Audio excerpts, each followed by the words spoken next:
வணக்கம். இன்றைக்கி நம்ம பார்க்க போகிற சமையல் ஒரு அருமையான ரொம்ப ஈஸியாக பண்ணக்கூடிய சூப்பரான சிக்கன் குருமா எப்படி செய்யலாங்கிறத பார்க்கலாம். இப்போ ஒரு குக்கர் எடுத்துக்கலாம். அதில் தேவையான அளவுக்கு எண்ணெய் சேர்த்துக்கலாம். நான் தேங்காய் எண்ணெய் சேர்த்துருக்கேன். தேங்காய் எண்ணெயில் செஞ்சோம்னா ஃப்ளேவர் சூப்பராக இருக்கும். எண்ணெய் சூடானதும் ஒரு டீஸ்பூன் போல் சோம்பு சேர்த்துக்கலாம். ஒரு பிரியாணி இலை, கல்பாசி கொஞ்சமாக சேர்த்துக்கலாம். 2 பட்டை சேர்த்துக்கலாம்.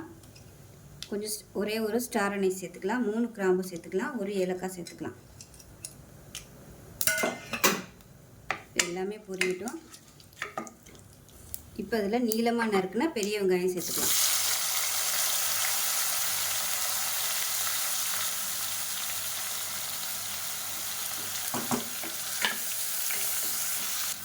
வெங்காயம் வதங்குறதுக்கு உப்பு சேர்த்துக்கலாம். அது கூடவே ஒரு கைப்பிடி அளவுக்கு புதினா இலை சேர்த்துக்கலாம்.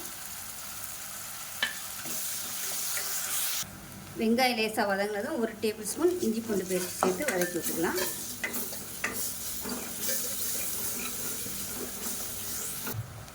இப்போ இஞ்சி பூண்டு பேஸ்ட் நல்லா வதங்கிருச்சு. இதில் 1 டேபிள் ஸ்பூன் மிளகாத்தூள் சேர்த்துக்கலாம். காரத்துக்கு தகுந்த மாதிரி மிளகாத்தூள் கூடவோ குறைச்சோ சேர்த்துக்கலாம்.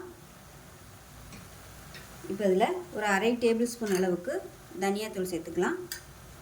1/4 டேபிள் ஸ்பூன் கறி மசாலா தூள் இல்லை சிக்கன் மசாலா தூள் எதுனாலும் சேர்த்துக்கலாம். கரம் மசாலா 1/4 டேபிள் ஸ்பூன் சேர்த்துக்கலாம். இப்போ இது எல்லாத்தையுமே எண்ணெயில் நல்லா வதக்கிக்கலாம்.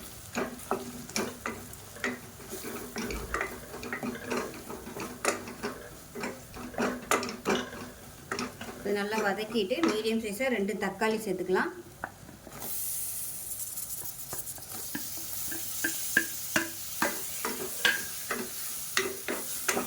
தக்காளி நல்லா குழஞ்சி வர அளவுக்கு வதக்கி விட்டுக்கலாம். இப்போ இந்த தக்காளி வதங்கிட்டு இருக்கையிலே போன்லெஸ் சிக்கன் ஒரு 1/4 கிலோ அளவு எடுத்திருக்கேன்.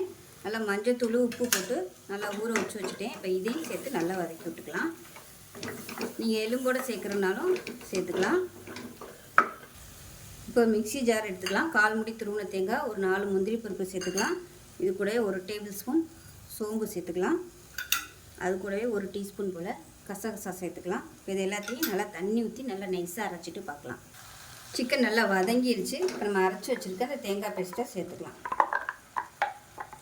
சேர்த்துட்டு இதையும் ஒரு 2 நிமிஷம் நல்லா வதக்கி விட்டுக்கலாம். இப்போ மிக்ஸியை அலசிட்டு கொஞ்சமாக தண்ணி சேர்த்துக்கலாம். தேங்காய் சேர்த்து நல்லா வதக்கியாச்சு. இப்போ தண்ணி சேர்த்துக்கலாம். நல்லா சூடு பண்ணிவிட்டு தண்ணியை சேர்த்துக்கோங்க. இப்போ கொஞ்சம் தான் தண்ணி ஊற்றிருக்கேன். ஏன்னா சிக்கனில் தண்ணி விட்டு வரும். அப்புறம் குருமா ரொம்ப தண்ணியாக போயிடும். இப்போ உப்பு சேர்த்துக்கலாம். உப்பு சேர்த்துட்டு பொடியாக நறுக்குனா கொத்தமல்லியில் சேர்த்துக்கலாம். இப்போ குக்கரை மூடி வச்சிடலாம். குக்கரை மூடி வச்சுட்டு நல்லா ஒரு 3 விசில் விட்டுட்டு ஸ்டீம்லாம் நல்லா போனதுக்கப்புறம் பார்க்கலாம். இப்போ குருமா எப்படி இருக்குன்னு பார்க்கலாம்.